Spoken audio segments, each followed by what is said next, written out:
And buonasera a tutti. Good evening, y'all. And it is back on episode, epi- episode number 78 of What's the Scoop. Apparently, picking up right where I left off from my inability to speak English.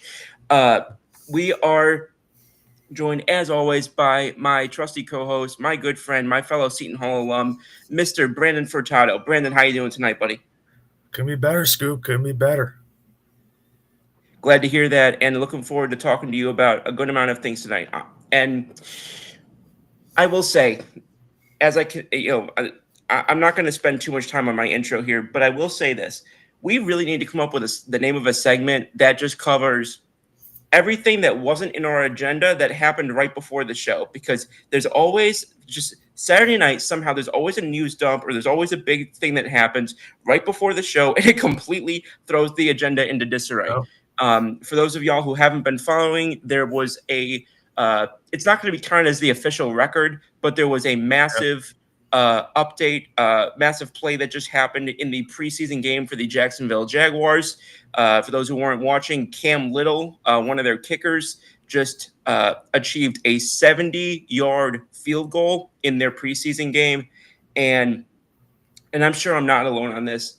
I don't care if it's preseason. I don't care if it's regular season. I don't care if it's when it comes to field goals, 70 yards is 70 yards. Yeah. And to be able to do that, your name should be in football history going forward. Yeah. And that is extremely impressive. I wasn't watching the Jaguars game, but as soon as my phone started blowing up and I saw Jacksonville Jaguars, and I knew that they couldn't have fired their head coach, which was the last time I saw my phone blow up with the Jacksonville Jaguars, I think.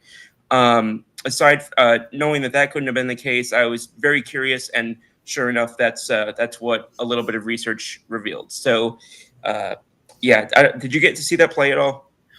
I didn't see it. I was watching a lot of the Cowboys Rams game. Um, I I was kind of turning off of that because it was already 14-0 in that game, so I didn't get to watch a Okay. whole bunch of it. And then I turned on a little bit of the first quarter of the Jets Packers game, so I was watching that. But I I know our buddy Rob, he sent us in the chat, but that Oh, was you talk about Hungarian rub. yeah. Okay, But I lose track of people's names. I'll be honest with you. but it was insane to even like you're saying. I don't care that it's preseason either. Like that, 70 is 70, and you're still playing as a live defense in a live game, whether that be preseason or regular season or playoffs. So to me, that's the record. Easiest. Like there's no debate on that. That's the record. I don't care what the official record is. That's the record. I agree with you, and it's again like I understand in certain situations where people are like, "Well, guys aren't going as hard on this that." No, when was the last time we saw, excuse me, a 65 plus yard field goal get like blocked? Like that play was going to go down the way that it went down, whether that was preseason, regular season, postseason. There are certain times where I like, for example, if a guy ran for 200 yards in the in the preseason, I get that because again, you might have had your second or third string defenders in there. You might have had guys who were just playing not to get hurt rather than playing to actually win the game.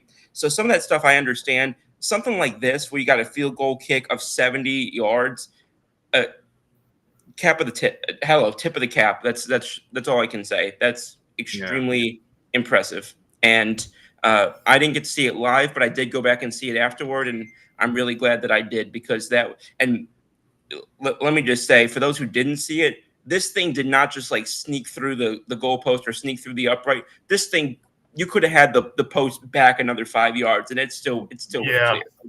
Yeah. That's that was a no doubter.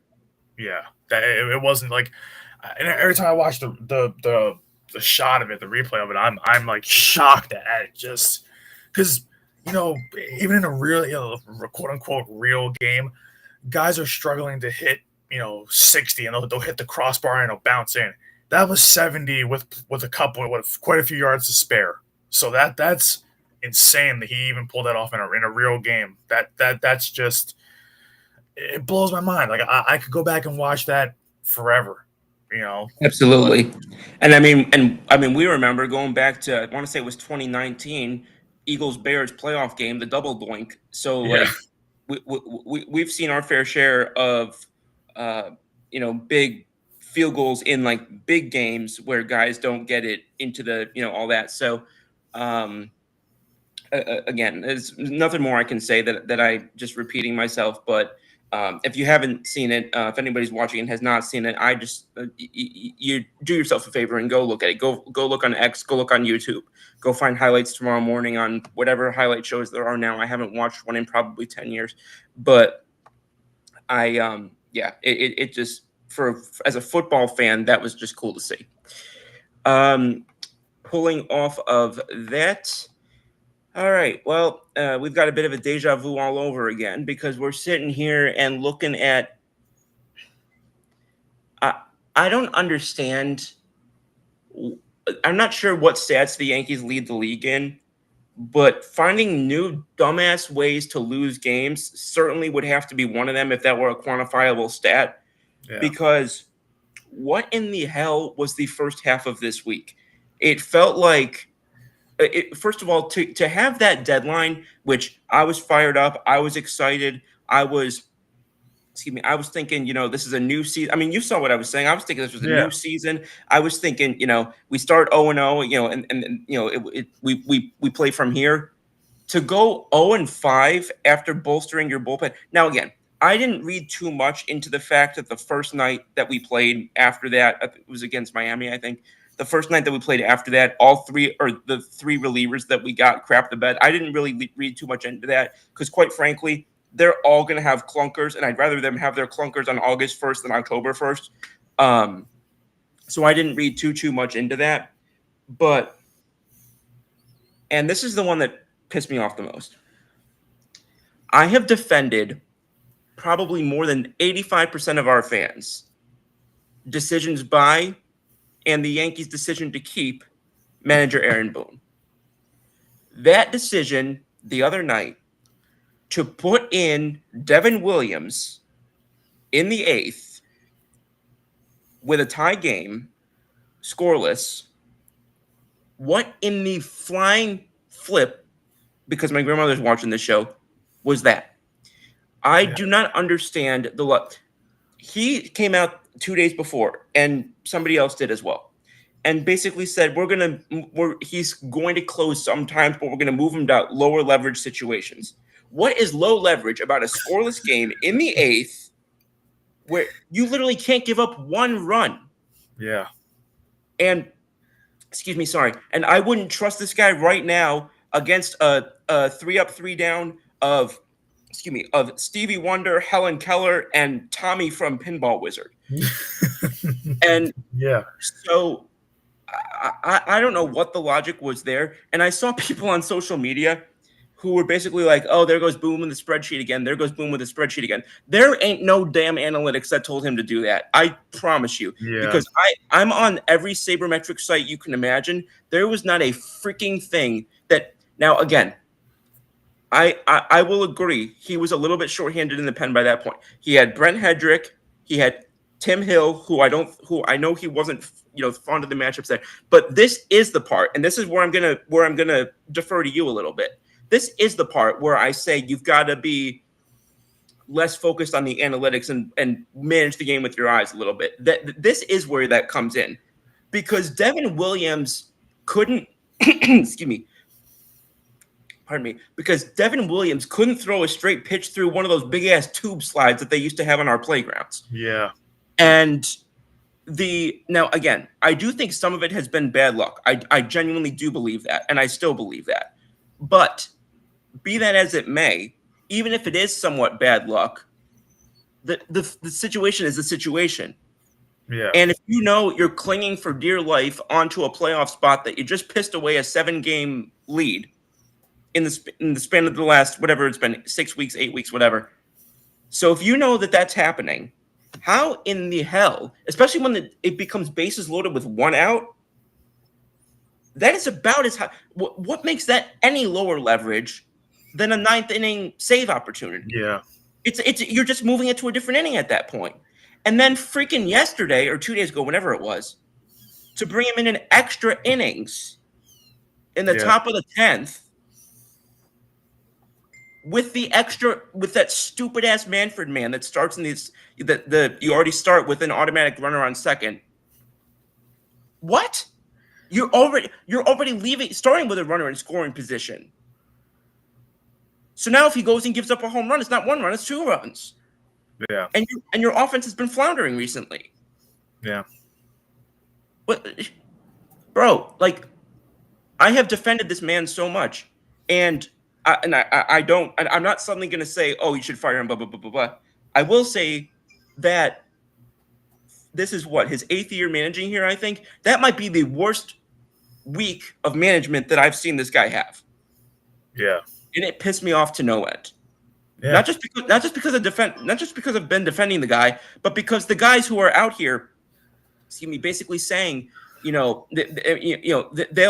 call for this guy to get fired if his shoelaces are untied, and now all of a sudden this is legitimate fodder about that. This is legitimate, gripes and whatever that I am 100% on board with in terms of being pissed off at his handling or lack thereof. I'm going to let you take over because I just don't understand at all what the loyalty here is to Devin. Now, again, that other night, if you want to make the argument that, between Hill and Hedrick and Williams, he was the one you trusted the most. I don't really understand that, but I guess you can make a kind of a convoluted argument there. And again, for me to come down on Boone harshly, that there's a problem because I'm 8 out of 10 times I'm giving this guy the benefit of the doubt. Yeah, and I'm sitting here, and my grandfather and I were having this conversation today as we're watching the game today. I mean, he didn't pitch today. He didn't pitch today, obviously. Thank God. But we were watching it today, and I was watching Duvall come in a tight spot. And I was like, okay, well, I get using him.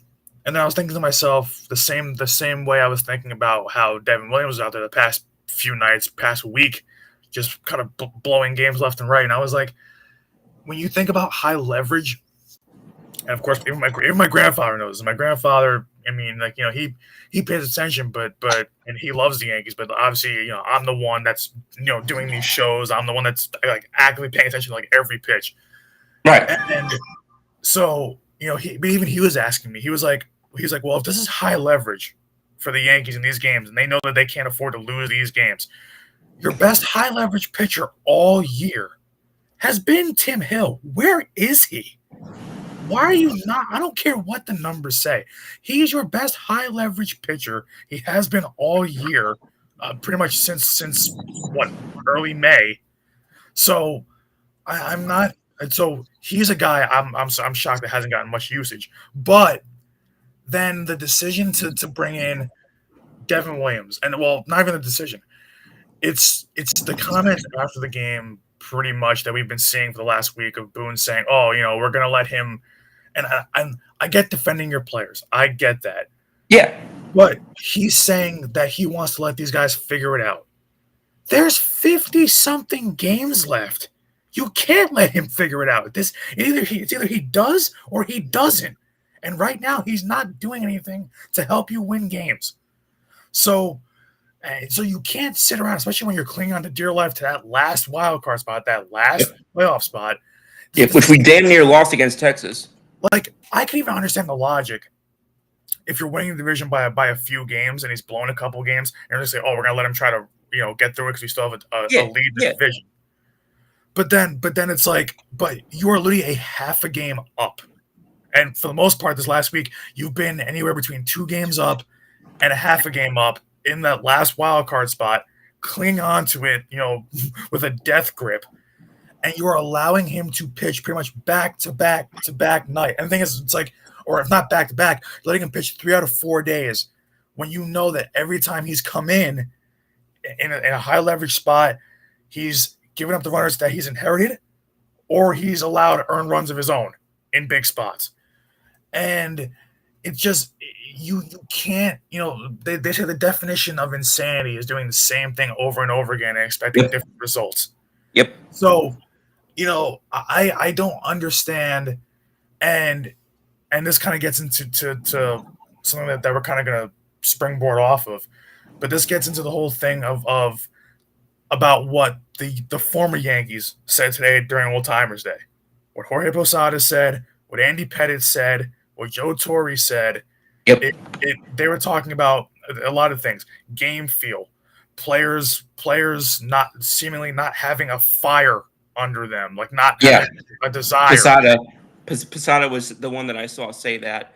And but that's kind of scary when those are a lot of things that, not just in baseball but in any sport, when you start hearing those kinds of things about the players' drive and the clubhouse atmosphere and the feel of a manager, or in other sports a head coach, that shows you that the culture is not great in that with that team right now, and it's showing you that things are kind of cracking a little bit. But it's tough, on one hand. And I'm not an Aaron Boone defender, but I do understand that he's got a tough job, and especially with the bullpen, no matter who he puts Excuse in, me. no matter who he puts in, it's been rough. This pretty much the whole season, because you Yeah, can't get. that's just it. Like he can't go out there and make the pitches. Like it's Yeah, like they'll say he's pushing the wrong buttons. Any button that he pushes, it blows up in his face. it's quite literally a crapshoot. Like Yeah. it's like, okay, you're hoping that the guy gives you one good clean inning, and that just has not happened lately for any of these guys. No. But it's it's also, well, unless you're like Bednar, who has been nails, or Yeah. Luke Weaver. The last two games have been really good. He seems like he's back on track. Thank God. But it's tough when you're watching this team and you're looking at guys who have good stuff but no location, or they have location but not good stuff. So it's tough to watch these guys kind of find themselves while you're in the middle of not even a postseason. You're in the wild card race. You're not even in a division race right now at the current moment. So every single game is being played like it's game 163. Like, this is your game to make the postseason. So it's tough, because on the one hand, I do give them slack for a lot of these tough decisions, and all these guys got to start executing. But Right. I also don't. It's just the same thing. I don't understand the thought process of you saying, that, like, you're still confident in his stuff, and then also Devin Williams himself is giving you very, very shaky answers in the post game. Like, you can see his confidence is shot. Oh, So absolutely. I mean, he literally said a day or two ago. He quite literally just said, "I stink." yeah. So if you're hearing that as a manager, I get you want to trust your guys, but if you're hearing that as a manager and you're seeing the results on the field every single game, every 2 out of 3 days, every 3 out of 4 days, it's a pattern. Like, you have to give the guy a break and try to let him reset himself away from the mound. But saying that you're going to let the guy work through it when you only have barely a third of the season left to go, and you are hanging on to dear life for that wild card spot, you can't be doing that as a manager. You need No. to understand when a guy does not have it at that moment, and let somebody else take a turn at it, because it's not working by you throwing the same exact plan at the wall and hoping it sticks. You don't No. have time for that. You don't. And also, um, and I don't know how true this is or how legitimate this is, but somebody um, kind of shared a report earlier. It kind of shared it either secondhand or even tertiarily. I don't know, but earlier this week, and basically said that there were scouts who questioned right in the beginning when the trade went down. That was Williams. I think it was just Williams for Durbin and Cortez. I don't think there was another player involved. Um, but either way, basically said, it there were a lot of people questioning whether he would be able to do it in New York. And again, that's the tough thing, because you really, not only is that unquantifiable or inquantifiable, whatever the word is, not only is it not quantifiable, but it's also just it's there's only so much, even intangibly, like, work that you can do to kind of it's really a guessing game in a lot of ways. Mhm. um and that's the tough part about it. And it right now, if you ask me, it just does not seem like Devin Williams can pitch in New York. It just doesn't. Yeah. And, it sucks. I was really hyped up about this trade, despite the fact they traded my favorite player, which really, was hard. Just as a fan, I know we got Devin Williams, but still seeing your favorite player traded sucks. And, to see it, and people are going to, and I am going to shift to another angle, though, real quick. Stay with me here. I jump around a lot. I apologize. You're used to it, though. Yeah. But like, and then I see fans basically looking at this and saying, we gave up the beard rule to bring over Devin Williams, and what has he given us for it? Nothing. I'm sorry. There are about 28 things that I'm more concerned about, or that I care more about, than the damn beard rule. I understand it was part of history. I understand it was part of George Steinbrenner. I understand all this, and I respect for the people who are disappointed that we got rid of it, or like it better that there are certain players who, even after they came over, they still shaved even though they didn't have to. Fine, do your thing. But no, they did not solely change the beard rule for Devin Williams. They did this. They had been in conversations for several years. There had been several players who basically said they didn't come to New York partly because of it, not because of the necessarily that rule per se, but because they looked at it as a microcosm of other things. It was very clear that they were willing to relax the type of personality they brought over when they brought over guys like Alex Verdugo. They brought over guys like Marcus Stroman. They brought over guys like Jazz Chisholm. They brought over guys who I don't think they would have brought over several years ago. I'll put it that way. Guys who were a little more, hey, look at me. Guys who are a little more, to quote Moneyball, the type of guys who, you walk into a room and their blank has already been there for 2 minutes. And that's fine. I don't think that that's the reason why Stroman didn't work in New York, and I don't think that that's the reason why Alex Verdugo didn't work in New York. I don't think that it's completely irrelevant, but all that.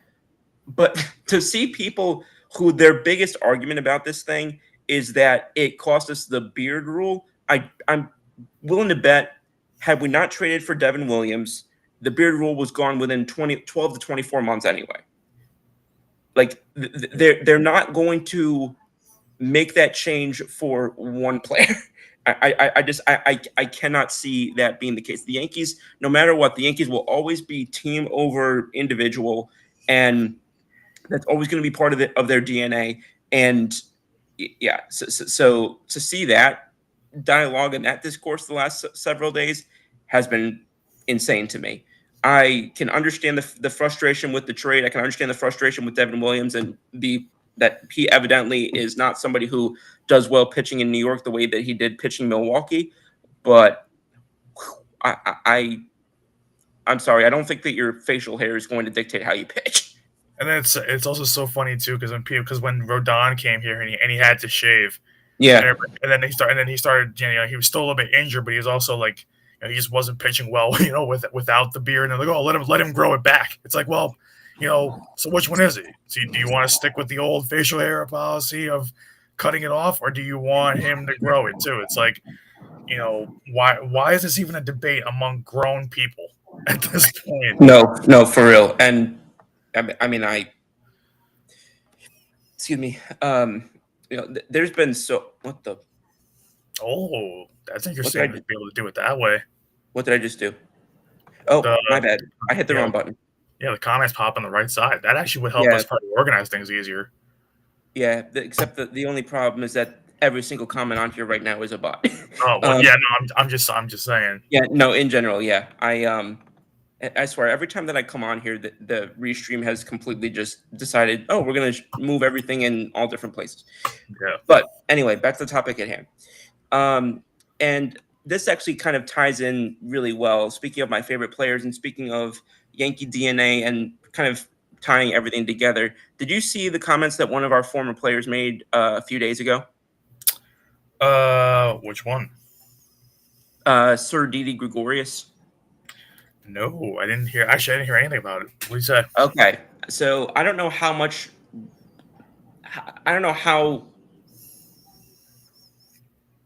for lack of a better word, I'll use the word viral. It's like I don't know how viral these comments went, or how much reach they had, but there was a Yankee beat beat writer, beat reporter. I want to say it was Eric Boland, but it may have been Pete Caldera. I don't know. There's a couple of guys who I get confused, but it was one of like the main guys who was like on X and always is like kind of the really team close guys. You know what I Yeah, mean? And basically they did a brief, I think it was a speaking thing, and basically said that Didi Gregorius was on an IL stint with us back in, I want to say 21, 22, and basically said, or was probably even before that because I think he's been gone for longer than that. But yeah, anyway, basically said you would not believe some of the bullshit going on down in our minor leagues. And basically what he meant is that guys were sloppy, guys were not fundamentally sound, they were not practicing the quote unquote little things. Those things were not being heavily reinforced. And I'm sitting here a couple days ago like an asshole, and I'm sitting here thinking, if you're if you're not if you don't know fundamental baseball, you're not getting into the Yankee minor league system in the first place. Apparently, I'm wrong, because apparently there are guys who were in the lower levels of the minors who genuinely just were not fundamentally sound in any capacity. yeah, And again, and that that freaked me. Not, I won't say freaked me out, but that really caught my attention because I mean, and I mentioned, Didi Gregorius was my favorite player for literal years, yeah, and I have always like he was somebody who, in order to I won't say replace Jeter, but to succeed Jeter the way that he did, and to develop in New York the way that he did, you have to have a certain level of baseball IQ. So I trust his baseball IQ when it comes to certain things like this. yeah. And the fact that that was said during this whole thing by Gregorius to this reporter, whoever it was, really grabbed my attention because that it happened several years ago, and because we always have been have been kind of bouncing around between the questions of, is this a player development thing? Is this a scouting thing? And we're not bringing in the right people in the first place? Is it we're not developing the people the right way? And that kind of seems to be where things, because I was dragging on Damon Oppenheimer, our amateur scouting guy, for a while. It doesn't seem like it's an issue of scouting, amateur or internationally. It seems like it's within our minor league system. It just seems like we're not emphasizing the little things. And again, and I have always been the person who I believe that people use the term analytics as like a buzzword, and typically they don't either know what it means, or they're just using it to use it, to have like something to point fingers at or whatever. But I will say that there does appear to be, I won't even say an overemphasis on analytical, because I don't think that's what it is. I think they're emphasizing the wrong things. Yeah, it's important to, or yeah, you mathematically are going to have a better chance at getting a good hit if you hit the ball, a certain level of hard, or if you hit the ball at a certain launch angle or whatever. That's all great, but your bat has to make contact first. Yeah, And and there are times where, now again, I think that the bunt has largely gone the way of the dinosaur, and I think in about 9 out of 10 cases, rightfully so. But we saw in the last couple of weeks, our players don't even know how to bunt. yeah, It's something you should at least have in your repertoire, something you should at least have in your arsenal when you do need it. yeah, Like, there's a difference, like, and that's why I'm not even sure that, people are saying, is it Boone or Cashman? Is it Boone or Cashman? Is it Boone, Cashman, or Hal? I'm not sure if it's any of the three of them. I think the freaking player development systems are just emphasizing the wrong things. I think Cashman, there's a good chance I think that Cashman is bringing in some good people, players wise, and then there's the wrong things are getting emphasized at different level, or at least not getting emphasized in some levels in the minor leagues. And I think there's a really good chance that because again, like they've said, the coaches at the major league level only have to work with what gets pumped out of the minor leagues. And it's and it would make a lot of sense as to why all these hard throwing relievers that we or hard throwing pitchers that we have tend to be no control and all stuff. It would make a lot of sense for why these hitters tend to come up, excuse me, and just have very, I won't even say aggressive approaches, just um very similar approaches and not playing up to each Yeah. player's individual strengths. Because newsflash, players born the same, or sorry, born different heights, weights, with different physical gifts, born with different intellectual gifts. You can't try and develop and that's where I think that the Astros, the Dodgers, the Braves, that's where I think those teams use the analytics that the Yankees don't, or in the ways that the Yankees don't, is they develop these players their to those players' projected strengths. I think the Yankees emphasize the same things for every single player, and I think that obviously it don't work that way. And you know what's funny? Even watching, I mean, I know we just won today's game against the Astros, but we were always talking about for the longest time what's made the Astros a pain in the AL West for so many years. What's made them come out of not even nowhere, but like what's come out of in the last 10 plus years with them was how well they just allowed players to play to their strengths and how well they can Yeah. develop certain guys.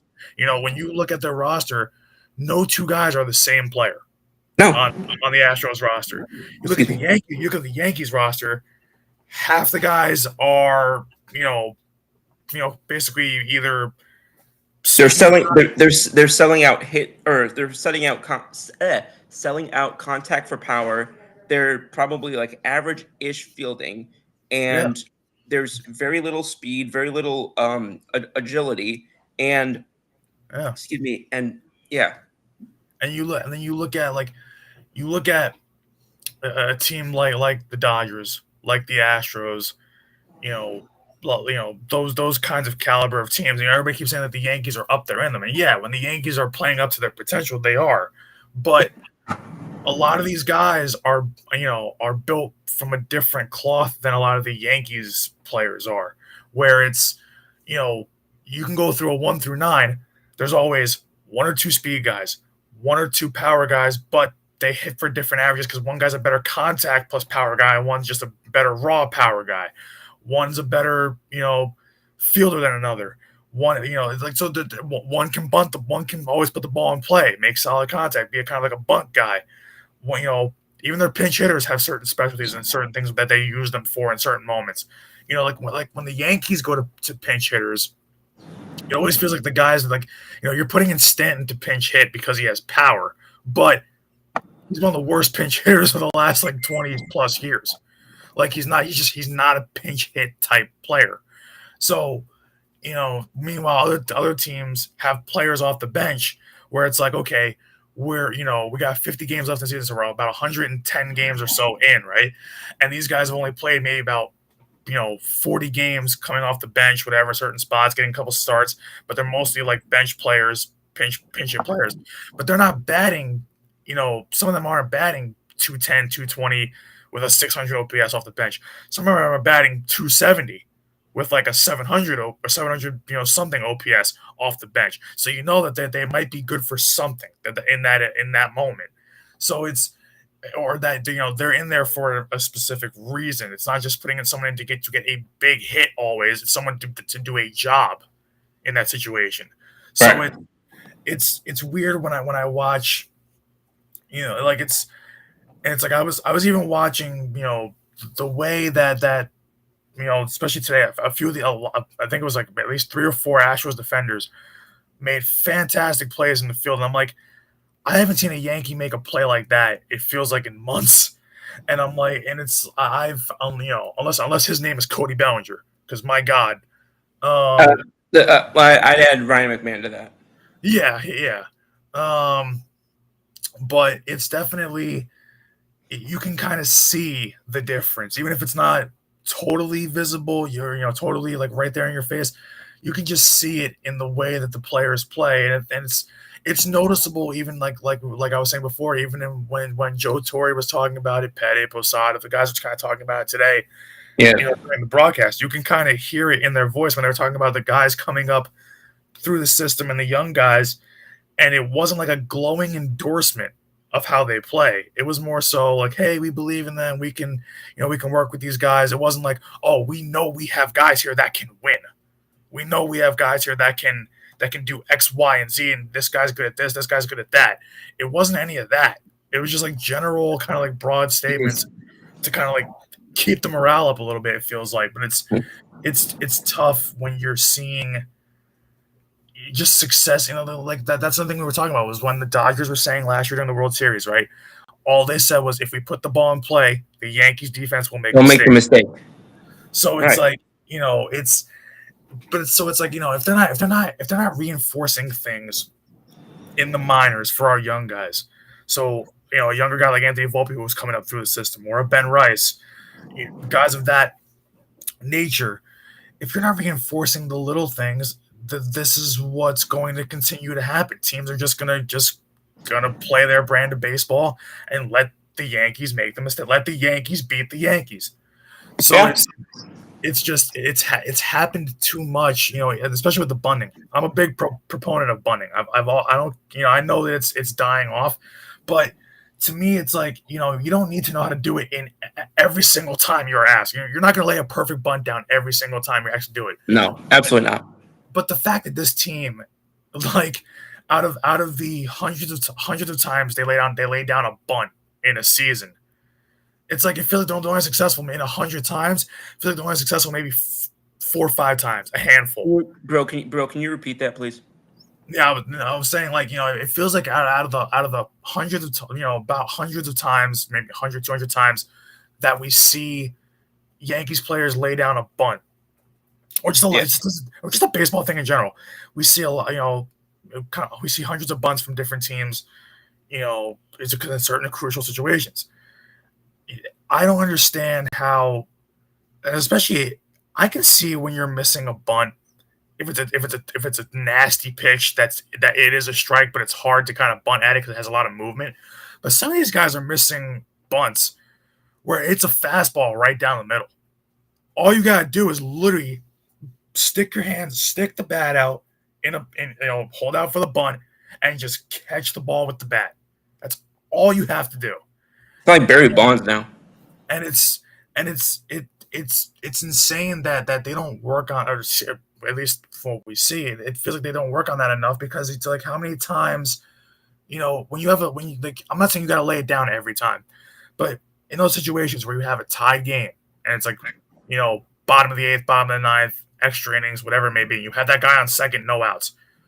Instead of trying to swing for the fence, especially this happens a lot when they have guys up, and this is also why, playing to your strengths is one thing, but also if you have a guy up who is like a Chris Carter type player, where he hits 40 home runs but he bats 190.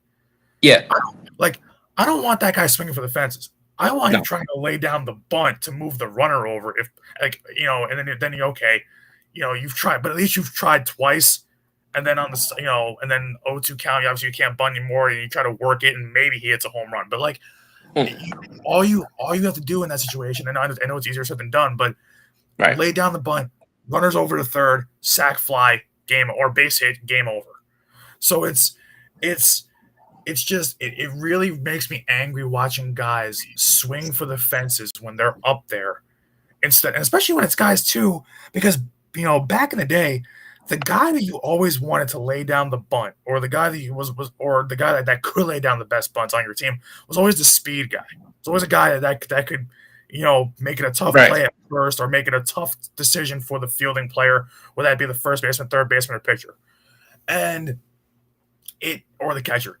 And I watch like Volpe go up there.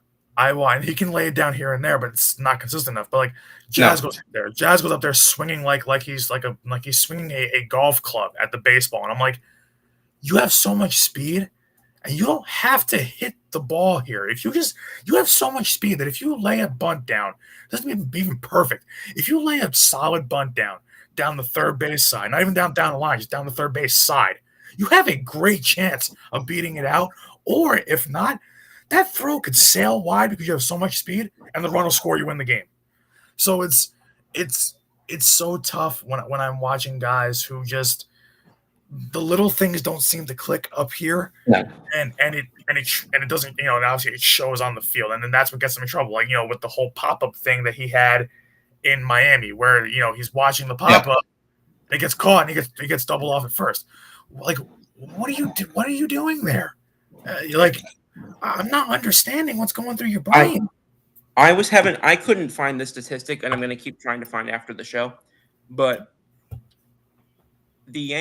and I went and I looked at our batted ball stats on Fangraphs and on Baseball Savant, excuse me, those two websites. And the Yankees swing at fewer pitches than any other team in baseball. So I was talking earlier about being patient. It almost seems like after finding that, it almost seems like they're too patient at times. And it's just, and I have, like I said, I haven't been able to find the statistic. I would love to know, compared to the rest of the teams in the league, how many strikeouts looking we've taken. Oh yeah, Because with that, knowing that we're leading the league in that, I have to imagine that we're right up near the top or at the top in strikeouts looking, because we're not striking out at a disturbingly high margin, especially for the walks we've taken, which has been best in the league, especially for the getting on base that we've done, especially for the home runs we've hit. Like that has not been an issue. Like people have said in the past, the Yankees are, three true outcome. That hasn't been the case. It's the lack of aggressiveness, I guess you'd say, the lack of that's really the only way I can put it, is just this seemingly this sort of almost waiting for your pitch, but you're not going to get your pitch 2, 3, 4 times in Major League yeah, Baseball. You barely may get it once, and so all I could find was like cumulative strikeouts. I couldn't find strikeout looking statistics. I'm still trying to find them, but I have to imagine that the Yankees are right up there, if not at the top, with that, because again, I looked. We are the number one team in not swinging at pitches. yeah, yeah. You know what's funny? I thought about that too because I've mentioned that. I had a feeling that was true, but I always mentioned that to my Yankees friends in the group chat that I'm in. I've always mentioned that to my grandfather over there, just watching games with my own eyes, and I'll see certain situations where I'm like, okay, there's guys on base, like let's say there's a guy on second and third, one out, and even you just take even a sack. You don't have to get a big, you would like a hit, but you just need a sack fly, just get a run and get something going, and I'll see guys up at the plate. Strike one. They always say, like my little league coaches back in the day used to say, no matter this guy, we know what he kind of throws. Like, just take the first pitch, even if it's a strike. Take the first one. I'm like, okay, coach. And he's like, the only time you don't take it is if it looks like it's coming right down the middle. Then you don't take it. And a lot of times that first strike right down the middle, they stare at it. I'm like, okay, that was a pitch to hit. And then the next pitch they get is, not always, but like it'll be a pitch in the dirt. Sometimes they even swing at it, and I'm like, you just got to strike right down the middle, and now you're in swing mode all of a sudden. On a pitch that he's not going to throw you a strike. He's going to try to get to 0-2 on you as quick as possible. Like the chance of him throwing another strike that's that good is not going to happen again. So like it happens a lot. Or So it's always one. It's never just like a miss that's like just off the plate that they call a strike. It's always a pitch like that's dead in the zone. Or it's like I'll see so many guys too strike. Like Dominguez has struck out looking a lot this year, and Yeah. Jazz too. I think those are probably the two biggest guys on the team striking out looking. But because it's like the thing is Dominguez. That's something too that I've noticed. I think with the Yankees hitters too, but especially with Dominguez, and even with Jazz to a degree, a lot of these guys are ducking out of the way of. But now I get it. Pitchers have nasty movement, but they're ducking out of the way of pitches of like especially two-seam fastballs on the inner edge, and it's like the pitch is not going to hit you. It's like it's out of the hand. It looks like it's gonna turn, but it's not a pitch that like it's either gonna miss inside and not hit you, just gonna miss altogether. It's like when you look at like 8U players and they're like scared of the ball hitting them.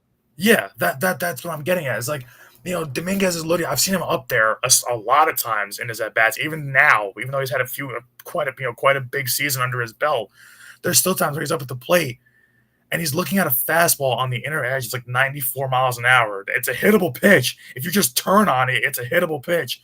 And he's kind of like turning away from it like this. And I'm like, why are you turning away from that? You need to hit that ball.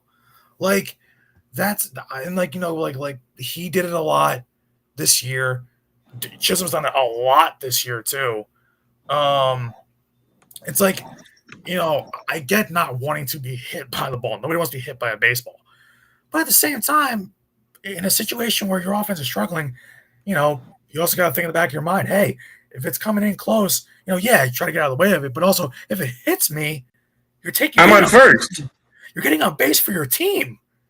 So like there's some times where it's like they're skipping rope out of the way of a pitch too, where I'm like, it's a breaking ball at 70 miles an hour, like, and they're ducking away from it like it's a 104-mile-an-hour fastball from Nolan Ryan, and I'm like, okay, man, it's not that serious, right? Like so it's just I wish that they would hang in there in the count more, and I wish that they would just stop taking those hittable pitches, especially when the game's like, not on the line, but like when an important moment in the game arises, they do take like it always ends up being an 0-2 count, 1-2 count. It feels like every single time I'm watching the game. So it's never the count is rarely in their favor. Today they got lucky because Valdez couldn't find the plate at all. But No. And that's rare for him. He's one of the best pitchers in the game, but especially when he's healthy. But it's just frustrating watching guys duck out of the way on pitches that are strikes, or like movement. Every pitcher's got a certain amount of movement, but the thing is too, you've seen the guy's tape before, right? You've seen this pitcher. You should be. Before, like in live at bats. You know what this guy throws you. So why are you ducking out of the way of a pitch like a two-seam fastball when you know that he doesn't throw anything that's going to be sweeping or hard breaking? Valdez does do that, but at the same time, his breaking ball was really slow and really just off the plate today. But yeah, no. So if you know kind of what you're getting or what you should be getting and what you're seeing and these kinds of things, it like in your mind, you know what you're looking for more or less. So when you get your pitch, not even when you get your pitch, when you see anything in the zone, take a hack at it. You know what this guy's throwing you. So it's that was the one thing that even when I was growing up, like I was saying in Little League, that we were taught. We would watch. Our coaches always tell us, watch the pitcher, especially if he's having a rough outing, like if he starts the game off rough. Watch the pitcher, especially when in the on-deck circle. Watch the pitcher. See what he throws. See how hard he throws.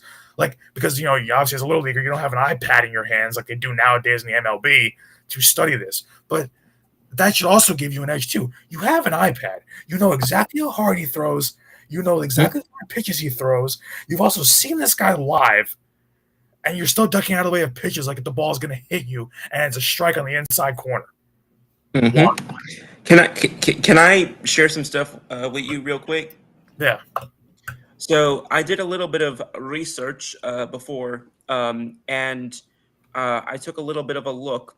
I looked at the breakdown of how our hitters do against different pitches, like pitch types, Yeah. basically.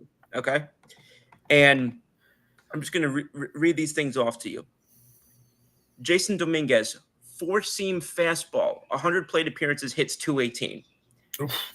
Austin Wells, slider, 087. Anthony Volpe, slider, 181. Ryan McMahon, slider, 161. Ben Rice and Austin Slater, 216, 195, both off four-seam fastballs, respectively. There are, four-seam fastball for four of our guys, sinker for three of our guys, and slider for four of our guys. And I'm talking like significantly under league average against perhaps three of the most common pitchers to see in today's game. How in the hell is that even possible? Yeah. And we're not talking like bench players here. We're talking like these are not numbers where I'm saying like 10 plate appearances, 20 plate appearances. No, this is Dominguez, 99 plate appearances, has 218 against the four-seam fastball. Austin Wells, 54 plate appearances, 087 against the slider. Anthony Volpe, 91 plate appearances, 181 against the slider. Ryan McMahon, 61 plate appearances, 161 against the slider. Ben Rice, over 100 plate appearances, 216 against the four-seam fastball. Yeah. Austin Slater, a little bit less, 44 plate appearances, four-seam fastball, 195. And then the sinker for, and then the sinker for guys like Goldschmidt, Grisham, Volpe, like not as bad, but certainly not where you should be in Major League Baseball. When you start breaking it down by, pitch type and by like, you start really getting into, I'm going to say it, the analytics of it all, and you start really looking at peeking behind the curtain as to some of the issues, and it checks out, because how many times have we seen a guy just standing there and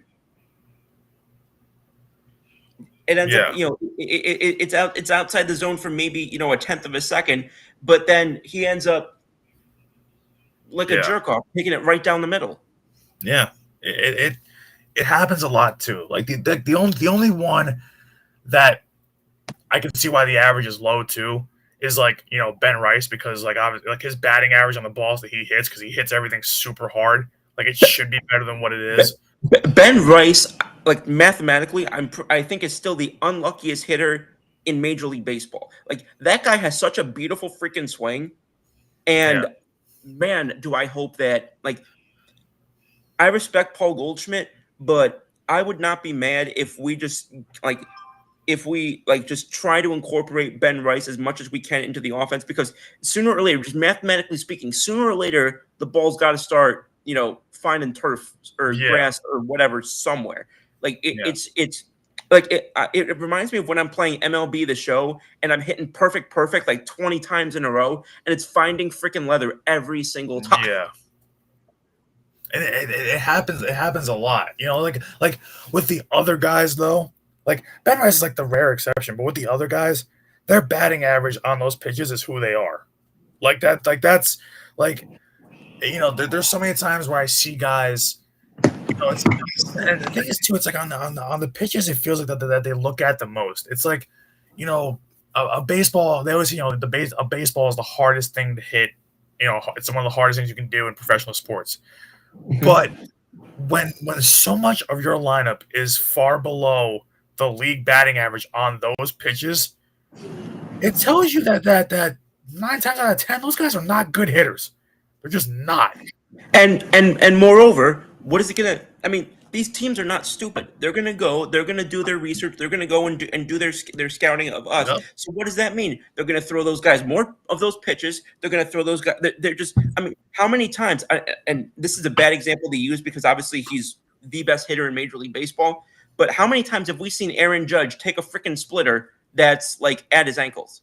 Yeah. Yeah. And again, not entirely his fault because the strike zone for him is just Gigantic. wacko. Yeah. But so I don't put all that on him by any stretch. But just an example, like but particularly the guys where it's like a breaking ball, especially if you're a young hitter, I can live with that. But the fact that several of those players, their worst hit pitch to hit is a four-seam fastball Yeah. when they're in Yeah. their mid freaking 20s, mid to Yeah. late 20s in the major leagues, in many cases not in their first year. Jason Dominguez is supposed to be our top prospect at one point, and like again, this isn't like, oh, he's having trouble adjusting to the curveball or the changeup or the sweeper or the whatever. Like the fundamental pitch in professional baseball. Yeah. Like that kind of reminds me of going back, and I hope he doesn't end up this way. But that reminds me going back a few years ago, a guy on whom I was super high because he had the loudest tools perhaps in all of Major League Baseball or minor league baseball rather, but the fundamental bat to ball was just such a bugaboo for him that we ended up letting him go. Esteban Florial. Yeah. Yeah. They called him the quadruple A player Yeah, because he had so many skills. because he had the power, he had the speed, he had the arm, he had the glove, but the more time he spent at the plate, his approach fundamental and again, when I start seeing these results compound upon each other, it's got it to me. It transitions back to what is going on in our player development system. And when I heard that come out from Didi Gregorius earlier this week, first of all, I want to know why did this not come out in the last 5 years? Yeah. Secondly, that raises significant alarm Yeah. because and it checks out with a good amount of what we've seen come out of our farm system. Yeah. And it's we always talk about how the game in general has shifted. Yeah, That they always preach. Now they're before it was preaching just level swings, hard contact. Now it's exit velo, launch angle, all that stuff, and that has its time and place. But it just feels like, especially in the Yankees case, we always talk about the quote unquote home run or bust philosophy, right? And they have the most home runs in the MLB, but they're getting dangerously close to being a 500 team. You know, mm-hmm. it's a lot. It's a lot of guys where when you look at their swing, it's funny. What they say, water is the foundation of life, but the four seam fastball is the foundation of baseball. It's the foundation of pitching. It's the foundation of any how a hitter. I've never heard that saying, but that checks out. Yeah, but it's you know the first thing you check for when you look for a sign of life is water. When it comes to like any kind of new area, uninhabited area, like even when yeah, they're checking out in outer space on different planets, they're looking, oh, does this place have water? Because water is yeah. where everything stems from. So it's like Right. the four seam fastballs where everything stems from for both a hitter and a pitcher in the MLB, and when those guys' averages are so low on a four seam fastball, and we talk about the Yankees being a quote unquote home run or bust because more homers than anybody else in the league, but dangerously close to being a 500 team, you get this whole thing where that's where it feels like in the minor leagues and player development, that's where it just feels like that they have to be preaching the wrong things to these players about. You got to, swing as hard as you can, swing for the fences, let it fly. But, but the thing is, not every guy has that skill set. We always talk about like what we're just saying with what I was saying with the Astros. Different guys, different skill sets, is what makes them so dangerous to go up against in different matchups. Exactly. But the Yankees, it feels like they try to shoehorn all these guys into just a kind of a well-rounded player instead of just playing to their strengths. Yeah, it's like they'd rather. So I'll put it this way: other teams want you to be great at one or two things. Yeah. The Yankees develop you to not be bad at anything. Yep. And what does that mean? That means and what does that what does it ultimately, pull out to? Very high floor, but not as high of a ceiling. What Yep. what does that sound a lot like? Always having, winning records, but not actually getting to Yep. the, it all comes back. And I'm gonna tell you also. I'm going hella sabermetric here today. But this I think you'll find this interesting. So, who's been arguably the most psychotically and astonishingly hot team recently in the American League? In the American League, Yes, hottest team. but Uh, keep in mind the adjectives that I said that like should not have been as hot as they were. Who what? just Seattle? who just traded their best player, arguably their best player, to San Francisco? Oh my God. Um. Boston. Yeah. And the reason why I bring this up is because line drive percentage, line drive rate. Yeah. Yankees, 18.1%. Boston, 18.1%. The exact same. And I bring this up again because hard hit ball rate. Yankees, 34.1%. Boston, 34.1%. So why are these results? The Yankees are, and again, I know those are two metrics, but you look across the board at their batted ball numbers. You look across the board at, at a lot of these different things. The balls hit to the opposite field. Yankees and Red Sox, same exact rate.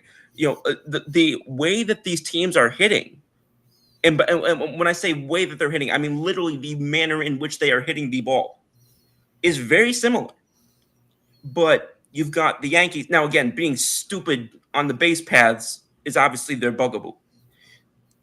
But again, I just bring this up to say that it's not like the Yankees are, are they're pulling everything compared to other teams, or they're or to teams like Boston. I use Boston as an example because again, team that should not have been as hot as they were recently, Yep. and obviously the team that overtook us in the division, God help us.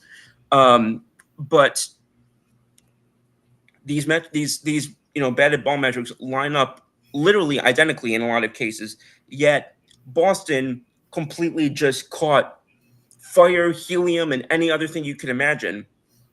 And we kind of are like in Club Penguin when you went to the beacon and you did the jetpack flying thing and you kept hitting the Java beans and it kept making you lose fuel until you fell out of the sky dead. That's basically what it's felt like watching this team. And just the fact that the Yankees have so many fundamental similarities with some of these other teams that have been so hot recently, and yet they have completely polarized and antithetical results to show for it. And again, I know that pitching and fielding has really been the issue, not so much the hitting. But even recently, we've seen plenty of games recently where the not even just the big hit, just the hits leading up to the big hit weren't coming. Yeah. Like that's always the one. It's how many times do we also talk about? It's been a common theme this year. I mean, they've obviously had their moments and their stretches where they've had success, hitting the ball and scoring, 7, 8, 9, 10 runs a game. But Yeah. But there's a lot of times where they're scoring 2 or 3 runs. Like even today, they scored 5 runs, but it was like pulling teeth, especially when they had Framber Valdez on the ropes very early in that game. You left a lot of guys on base when all you needed was just one hit. All you needed was just to lay down a bunt, even move runners over for the next guy to get a hit. But it's the little things like early in the game, I was happy to see that when Ben Rice came up with a chance to drive in an RBI, got a sac fly, and then Anthony Volpe ends the inning, but and then there's another time where he grounds into a double play to end the inning, and I'm like, oh Lord, I'm like, can this get But it's also another problem too when we're talking about these guys and their batting averages against certain pitches, also where they're getting these certain pitches, but the approach isn't good. Volpe is trying. Like there's times where he's getting a pitch, it's clearly on the outside corner, or it's tailing away from him and he's trying to pull it. Why are you pulling that baseball? That ball should be hit. It should be hit the other way. Like that's you want to know why Derek Jeter's a Hall of Fame player? Because he did it religiously. Wherever that ball was pitched, it's where he hit it. It's how he hit it. So it's not everybody can be Derek Jeter, but I'm saying that No, of course. but these are things that are taught from a very early age that quote unquote you hit the ball where it's pitched or that you go with the pitch. Paul O'Neill says that all the time during a broadcast. Going with the pitch is important because it's going to help you drive the baseball. It's where the momentum is focused. You can't go like it's like if you're drowning out in sea, you're getting caught in a riptide, or whatever it is. You can't swim against the current. You have to swim with it until it kind of calms down. Like you have to you have to get yourself out of a situation by being smart. Being smart is not pulling an 85-mile-an-hour slider, middle away to try to pull it for a hit down the third baseline. It's not smart. No, because a lot of times it's going to end up either if you do that. Well, depending on if you're a righty or lefty hitter, you're either going to take that thing foul, you're either going to take that thing foul, or you're going to clip the bottom of it and you're going to pop it right up. Yeah. And we were talking earlier about high leverage, and I got curious because people have been using for the Yankees. How we've kind of been using that June 13th as like the beginning of the end, if you want to call it that. Yeah. So I went back and I looked at our high leverage hitting numbers, for lack of a better word, since then, and just kind of went to see our 10 main players since then. How we were who was hitting in high leverage, what numbers. Austin Wells 179. Anthony Volpe, 190. Paul Goldschmidt, 219. Ben Rice, 228. Trent Grisham, 237. Actually thought would have been higher. Aaron Judge, 241. Jazz Chisholm, 254. Giancarlo Stanton, no surprise at all, 268. Jason Dominguez, this one surprised the hell out of me. Jason Dominguez, 272. He's been good, yeah. And, of course, Cody Bellinger topping it all off, 293. But high leverage situations, like this team, again, I named two guys who are hitting over 270 in high leverage situations during that period of time, and one guy is barely over that number. And and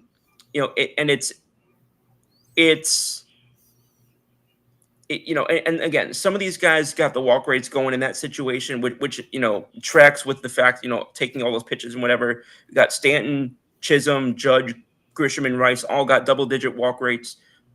You've got all these guys, or I'm sorry, not all these guys, but everybody but Goldschmidt, Volpe, and Wells all sitting there with OBP at 320 or higher.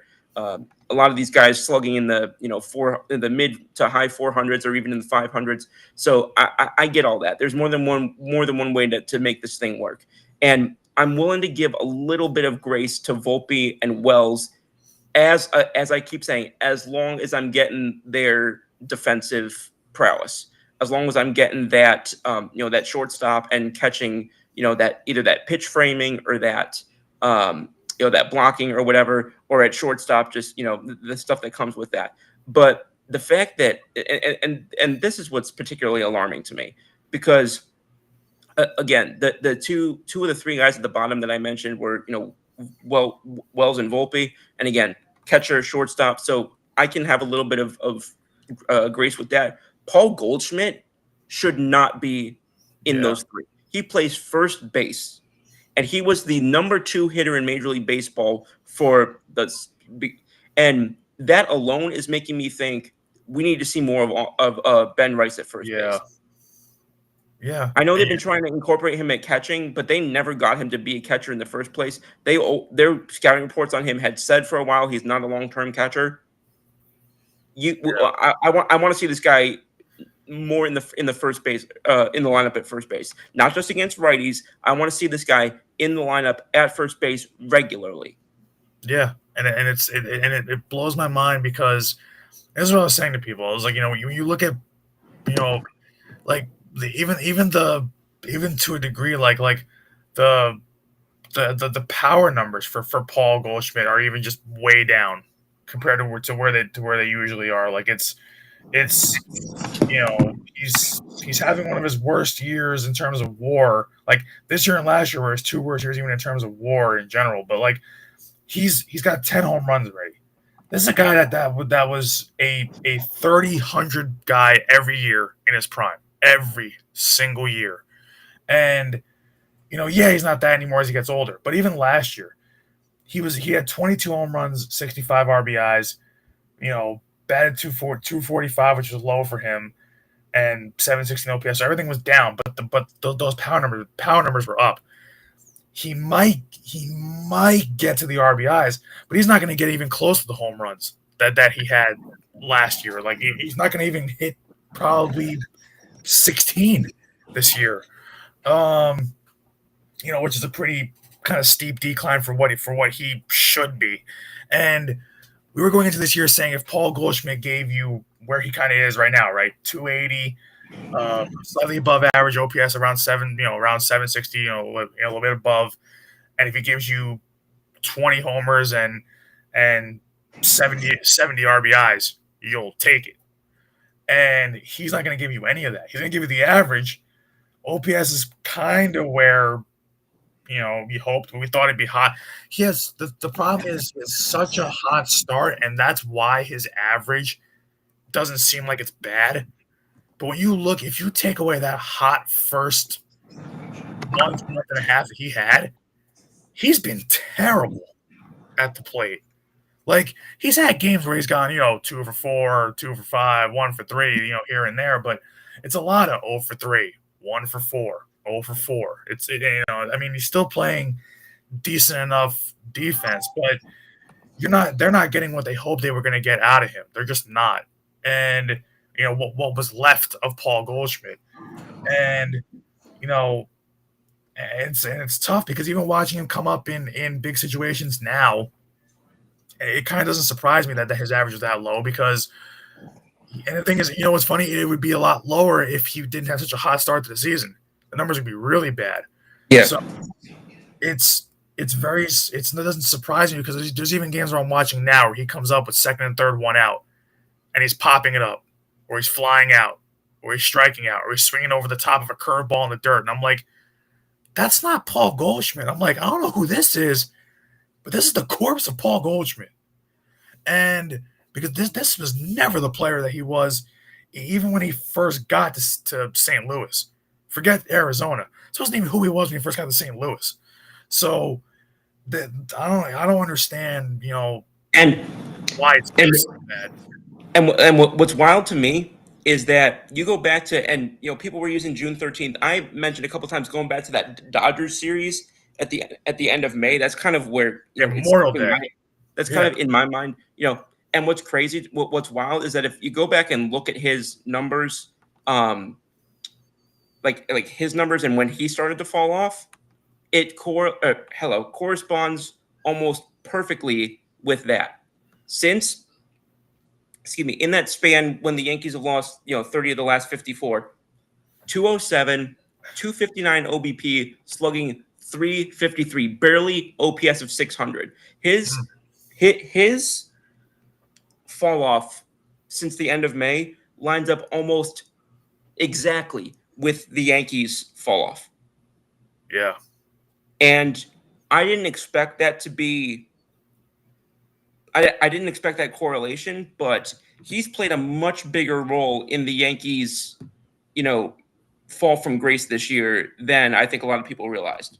And because a lot of that too, right? Is you always say like the bottom of the lineup sets the table for the top, and a lot of times he's in those first 4 spots in the lineup, so he's in a prime batting position. He's gonna get the at bats. So when he's not coming through, it's not helping the rest of the team, not just in that moment, but overall. So, that's the sad thing is that, we knew we weren't going to get, 333 Paul Goldschmidt anymore. But it's like, but we weren't hoping to see the fall off that we've seen. We were hoping that we would get maybe, like I said, 20 homers, 70, 80 RBIs, and a 290 Paul Goldschmidt with like a decent OPS. That's what we were hoping for. We're not. And the cruelest shit about it is that he literally was the number 2 hitter in baseball. Well, like pretty much through the end of May. Yeah. And then he went on to be this again 207, which you cannot have as a first baseman, especially if there's absolutely like first baseman. Excuse me. You either like you ideally should be a big slugger, and if not, you better at least be giving me contact and or solid defense. Yeah. And I get that he's a decent. I get that he's still a decent defender, but and Kenny's jumping in. He says, "What's up, fellas? Is it too early to get excited about Luis Heel?" Brandon, you go first. I don't think so because I mean Luis Hill was the rookie of the year last year, and you knew this year. I mean, yeah, we knew he'd be out for a long time. I think it was a grade what is it 5 strain, lat strain. Um, so you knew it was going to take a while, but I've never lost sight of who Luis Heel is. I mean, it stinks that the common theme for Yankees pitching, it feels like the last like 10 years has been guys with a ton of talent, but they can't stay healthy. Whether that's Severino or now Clark Schmidt or Garrett Cole coming to this year and a little bit lately, the past couple of years, or it's now it's Luis Heel. But you know, the talent with him is never a question, and the stuff is there. He's got such late life on all of his pitches, and even today, like his command wasn't perfect, but he still got you 5 1/3 innings of 2-run ball. That's for his second start back and his first home start. So Luis Heel to me, there's no reason to worry about him. I like to me. I like if he follows it up. I said he was back today. If he follows it up again, then I think he's fine the rest of the season. I love Luis Heel. It's just a matter of putting it all together.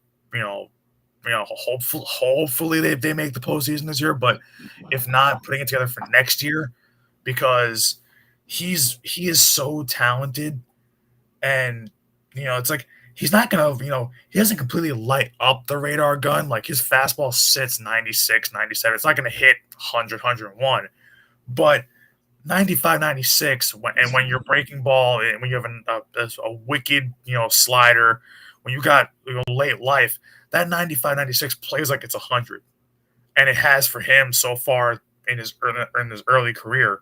He's 27, so we're hoping that you know that he can continue to do Luis Heel things like he did last year, and we're hoping that by next year, fully healthy, going into his age 28 season, that we're hoping that we're gonna get a prime now for Luis Heel. Like that's kind of what I want to see now next year. Stay healthy and dominate. Give us what we thought we were gonna get long term out of Luis Severino. Right. Because that was the same kind of hope that we had for Severino was like what Luis Heel's doing now. So but I think Luis Heel is a better pitcher than even what Severino. I mean, even like I think he's got better stuff than even Severino did. So it's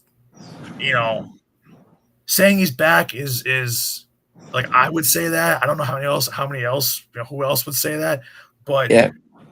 I love. I've always loved his potential. I love the way he goes out there and throw it. He shoves. He's also a guy that shoves. He's not afraid of the moment. Even when he kind of gets into trouble, he finds a way out of it. He's not a guy. And the thing is, even if he has a bad game, he's gonna keep you in it as best he can. Like he's a gamer. Right. So I love Luis Heel to the moon and back. So I'm just hoping that he stays healthy from here on out, and I think he is back. So Yeah. My response to that is I'm going to say a little bit different. I'm a little more reserved on it. Again, if we had seen 5 6 games, I might be I'm always a little reluctant when it's 2 games. I still think that that's not quite enough. I will say this: the comp that I've had for a while on Luis Heel in terms of starting pitcher who walks more guys than I would like, but also matches it with a very high strikeout rate. A guy who kind of broke through on the scene a little bit later and got banged up a little bit in the beginning of his career. I see some Blake Snell here, and yeah, I think that a smaller version of Blake Snell because Blake Snell is much bigger than Luis Heel is, but just he is again. They've got very similar prototypes or archetype, whatever you want to say, but eventually it basically just comes down to, as it does for a lot of players, can he stay healthy? Can he give me that durability? But again, this is somebody, Snell didn't win the Rookie of the Year, but he was a Cy Young Award winner in just his third season. So I see some similarity there. And I actually, for those who look at Baseball Reference, they've got that similarity scores thing. I went to just out of curiosity, just went to see who they compared Luis Heel with in his first two seasons. Number one was Joe Ryan. Guess who number two was? Brandon. What? What? Either Snell or Severino? Or again? What? Either Snell or Severino? Shohei Ohtani. Was it real? Really? Yes. Wow! And, wow! And I don't see that. Let me just be 100% clear. I am in no way saying that those are the same two players, or even close. But I just don't want people to be like, "Oh, you think Luis Heel is going to be able to?" No, I am in no way saying that. I get Joe Ryan. I don't see Shohei. Yeah. It's they do it by like a series of stats that they create and such. But but my point being is that it's basically just now it's also a little bit of an Aaron Judge type situation where he's broken through in kind of a later year in his life basically than a lot of pitchers typically do. He's I think 27 right now or 26 something 27. like that, and he's really only got one full season as a starter under his belt. So that's kind of the difficult thing too. Is it's just how do you project a guy who has never been a big control player, strikes out a lot of guys, has that fastball dominance, but also like you said, it's not blinding heat. Like he's just such an interesting just type of pitcher, and that mashed up with again the having been banged up a little bit throughout his early years in the majors and going back into the minors. So that's the stuff that kind of makes me a little. I don't even want to say a little more worried, but a little less willing to say, "Oh, I'm sure," or "I believe he's back." Like excuse me, if I can see, over the next 4 or 5 starts, if I can see 3 or 4 quality starts, and I don't mean like quality start the statistic, I mean like starts of quality. And I can start to see him building on certain things as he continues to come back and really cement himself. I'm a big fan. I'm a big fan of his. I thought that they were going to move him to the bullpen. They seem hell bent on keeping him as a starter, which I'm happy to see. I'm really happy to see that they are not automatically turning this guy into a bullpen piece or shuffling him between the bullpen and the starting rotation. We talked about that with guys like Jabba Chamberlain recently. So I'm happy to see that they're sticking to it with him. But yeah, so that's kind of my piece on that is I'm excited to see what he can do the rest of the season. I'm hopeful and I'm optimistic.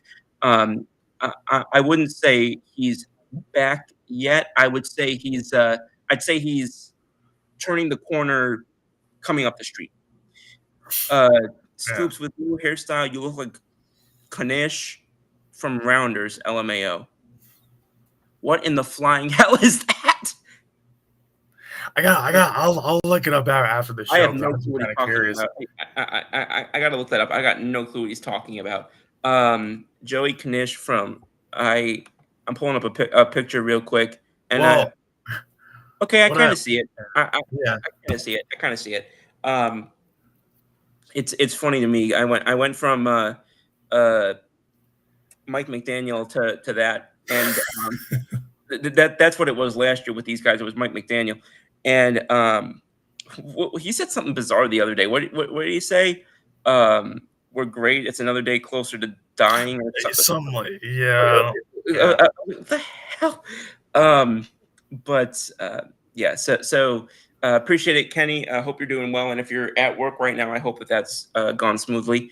Thanks for tuning in, and yeah, and I I haven't seen today's game yet. I have it DVR'd, so I'm not going to speak on today's game because again, I haven't seen it yet.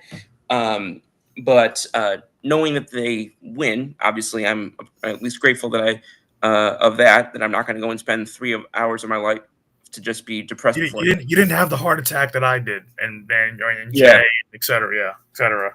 yeah, no, but again, it's we talk about momentum, and that's kind of the thing here now. And um, we talk a little bit about kind of the depth of relief that we have now. You know, you've got guys like you said, Weaver starting to come back. We've got guys like Doval, Bednar.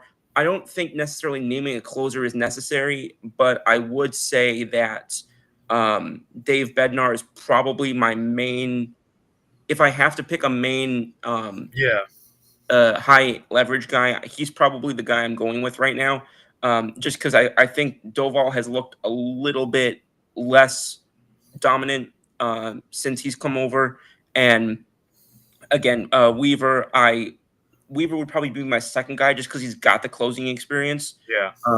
Yeah, so for me, I'm probably going Bednar, Weaver, uh, It gets, maybe it gets tough after that though. yeah, maybe Doval after that.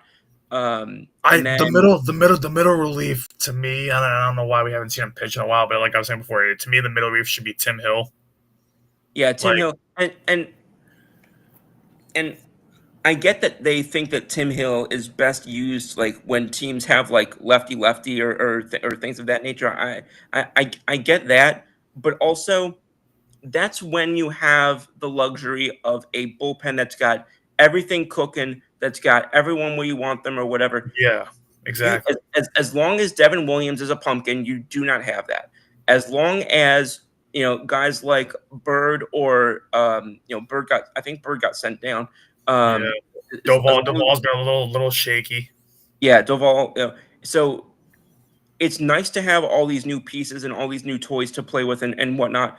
But for me right now, my circle of, if you want to call it, like they sometimes say circle of trust, my circle of trust right now is Bednar, Weaver, Hill, and then on the periphery, maybe I could throw Doval, maybe.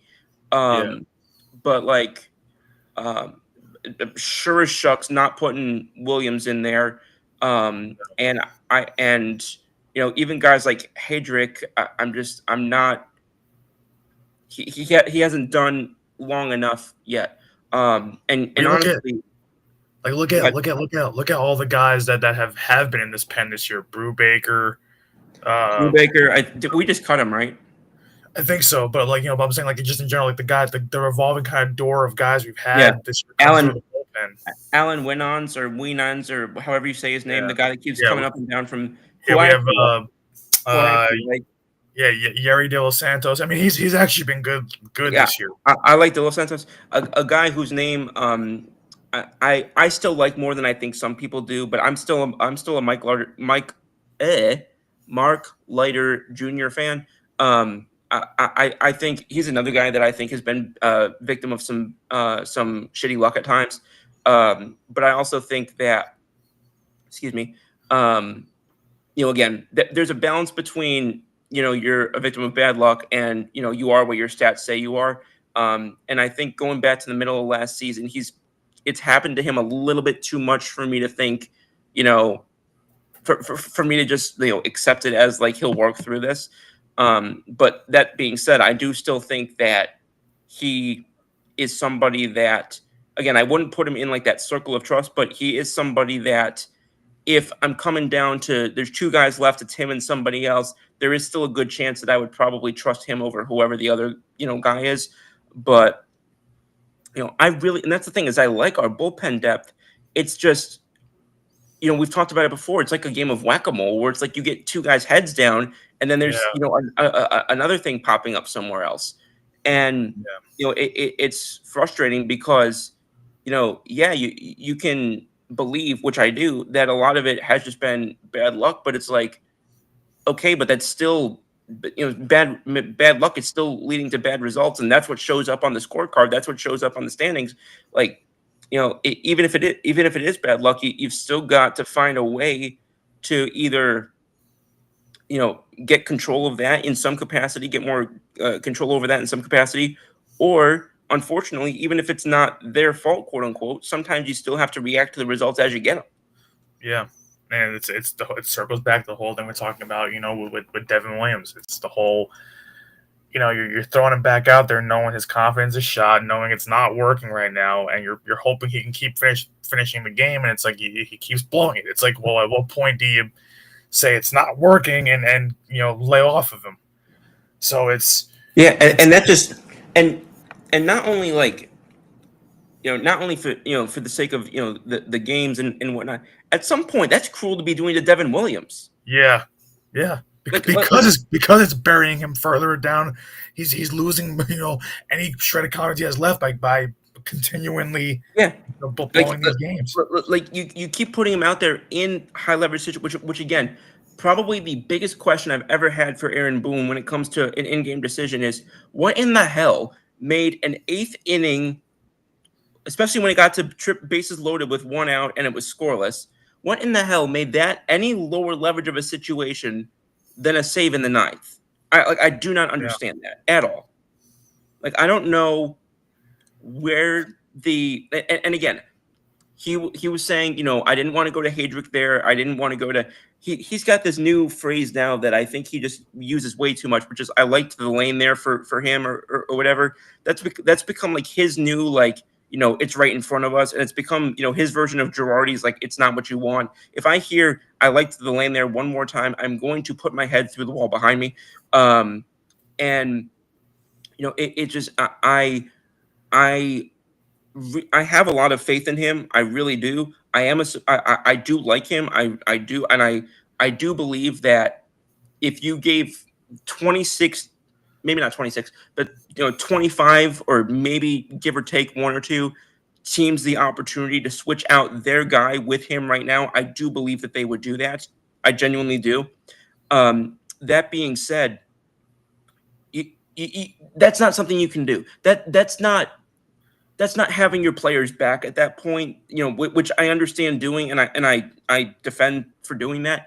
That it's not that at that point. That is making a bad decision in a situation that you needed to win that game. Especially like you said, it's one thing if you're up 4 or 5 games with whatever, but you're not. You pissed away a 7-game lead, managed to dig yourself a hole beyond that. Yeah, now you're like 7 back, so now you've got a 14-game swing. Had just lost 4 games in a row in pathetic fashion, and are now sitting there.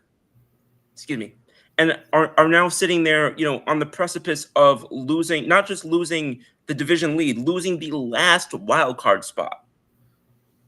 And it's just, and again, I not only can I not look at that as having your players back, that's throwing your player to the wolves. Yeah. Like, if you want to have your players back, bring them in. This team's eventually going to have either a 9-2, 9-3, whatever, late lead or late deficit. Bring him in then. Let him get the back-to-back strikeouts. Let him get the big out of the number 2 hitter in their lineup. Let him do one of these things when when there's less pressure on him, and build himself back up. Like, which is it's kind of what they're doing for Jake Bird right now by sending him to AAA. Unfortunately, Devin Williams is out of options, so they couldn't do that. I'm sure they'd love to if they could, but like his handling of Williams is probably going to go down as my least favorite aspect of his managerial tendencies since he's got hired 8 years ago. Yeah, and that's even tough when you figure the like we're talking, like everybody talks about still to this day, last year's move to bring in Cortez to face Freddie Freeman. Yeah, so I'm not really like, I don't know. The short version is I was never really the hyper staunch against that some other people were. Maybe that was slightly impacted by the fact that I was a big Nestor Cortez fan. I had seen him do it, multiple times. Excuse me. I know that people wanted Hill. I saw the logic both sides, and obviously, if it worked, he was going to look, brilliant. If it, didn't work, he was going to look an asshole. Unfortunately, that's what happened. To me, obviously that was worse because it was in the big playoff game. Yeah, But in terms of just a decision and the what in went into general, that decision, yeah, in my opinion, this was worse.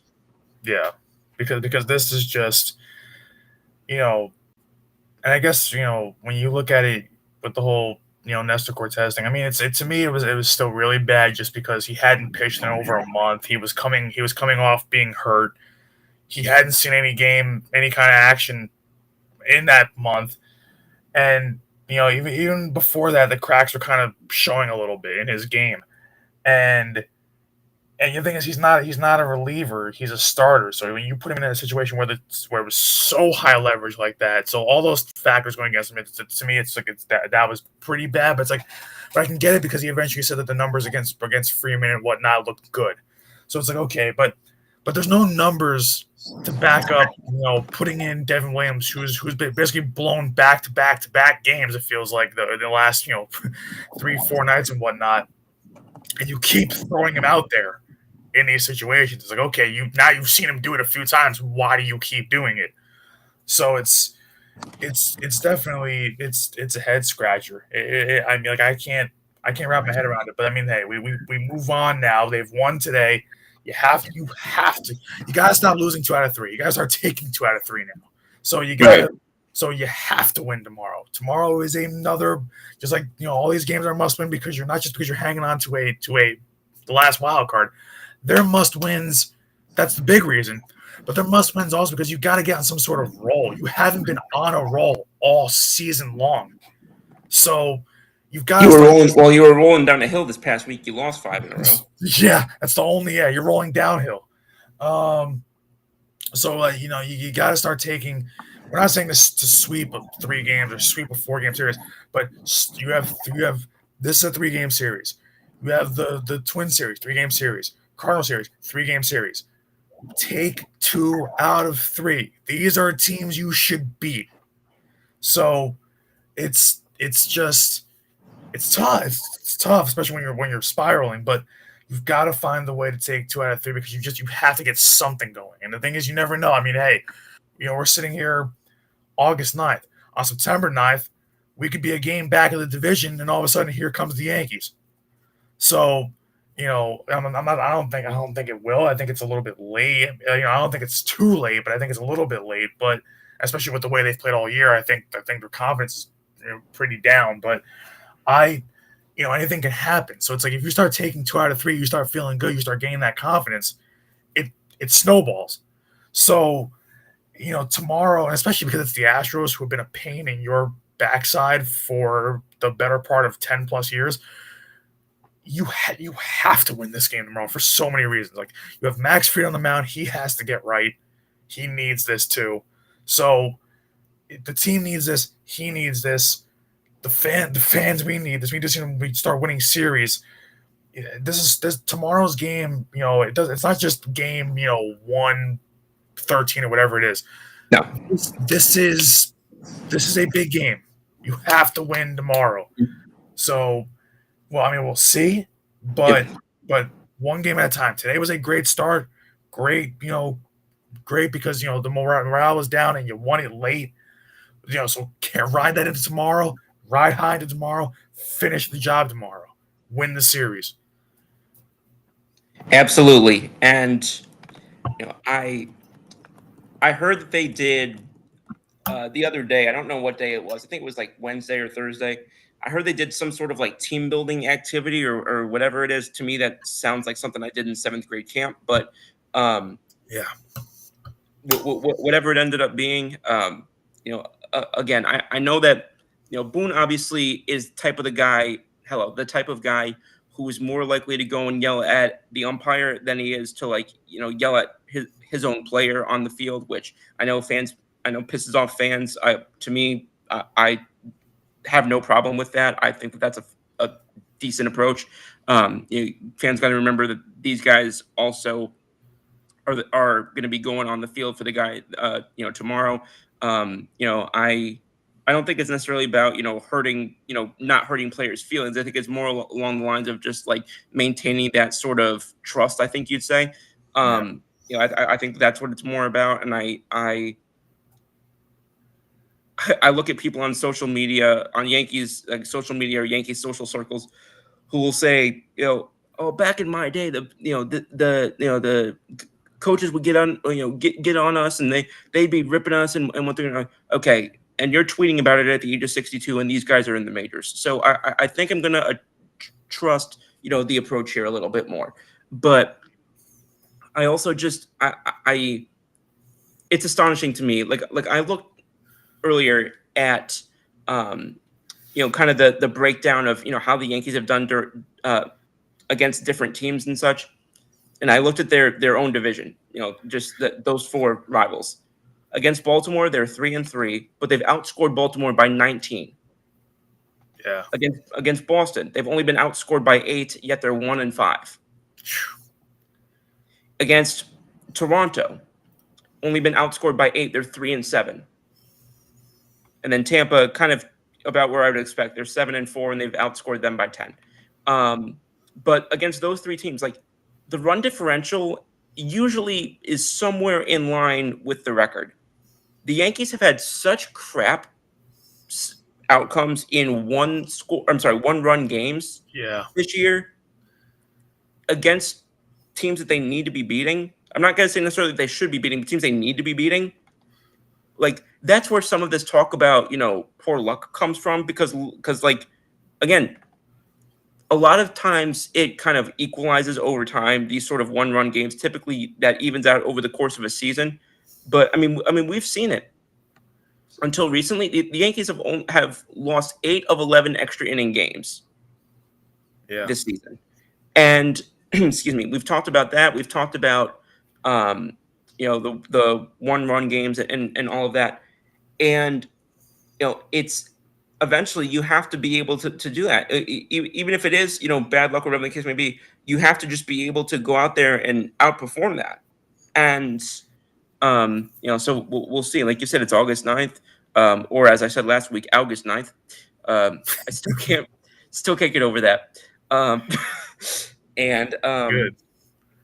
but we'll see how it goes. I think you made a lot of great points there as usual, and we'll see how we go. I know we want to talk a little bit about preseason, but maybe we'll save that next week when hopefully our third musketeer, Mr. J, hopefully will be back with us. But I want to say thank you to everybody who has been on through the extended period of time.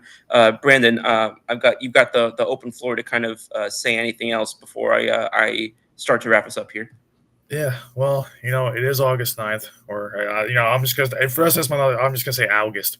But but I, on August 9th,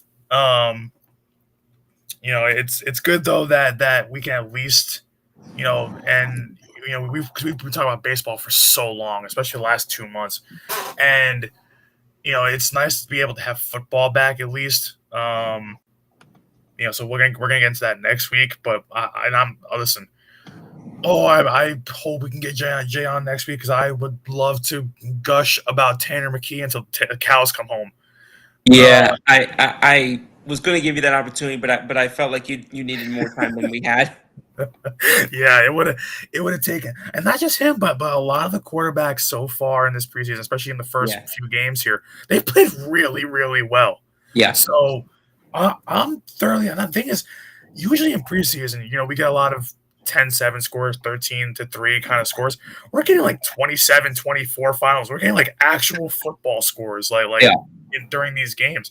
So I mean, these guys are really playing well. So I'm excited to talk about that next week if we can get to it. So yeah, absolutely. The Eagles. I'll be straight up. I did not watch 1 second of the Eagles Bengals game, and the reason for that is specific, because back in 2015 I overhyped myself up by the way we dominated the Ravens, and 15 games later we were 7-8 firing Chip Kelly. So I, from that moment forward, promised myself to never get overreaction, positive or negative, to the preseason ever again. And I also remember that game very vividly because that was when the Eagles did their pre-game spin on me when I had interviewed Sam Bradford and Tim Tebow and NBC7. Shout out to them. Shout out to Mr. John Clark and everybody else who was over there. That was when they ran their little piece on me before the game. So it sticks out for that reason as well, but also for that keeping your head measured type of situation because Yeah. I was so fired up. We went 3-1 that preseason. I was thinking, oh, this is a great sign. Oh, we're gonna all this stuff, and yeah. Then I'll never forget. 15 games later, I'm getting a video, like literally a video message from my buddy Ben. Shout out to Ben Sousa. Getting a video message, and he basically is saying, "Well," he said, "Well, Chip, it's been good." And I was like, "What is this mother talking about?" And then I went online to find out what he meant. And yeah, no. So I'm not going to bring this back to bring Eagles fans back to that because 10 years, a lot has changed in a positive I was just manner. gonna say that these And last 10 years have been good to us, though. yeah, exactly. And but I've got several fantasy football drafts these next several days. I've got the first overall pick in a couple of them. Can't imagine who I'll take with that selection. But yeah, so I've got one guy you should take. We all know who it should be. Yeah. Excuse me. I'll put it this way. If I get this guy in any leagues where I'm not picking first overall, I'll put it this way. I'll be doing backward flips. And that being said, Brandon, thanks again as always, being a fantastic co-host. Thank you everybody who tuned in. We had Kenny. Excuse me. We had viewership numbers that stayed consistent throughout this sort of bonus hour. I want to thank everybody for that. We will see y'all again next week, hopefully with our buddy Mr. Jay Kruger. And until then, have a wonderful week ahead. Enjoy all the baseball, football, and everything else. We'll see you next week. Same scoop time, same scoop channel. Scoop and Brandon.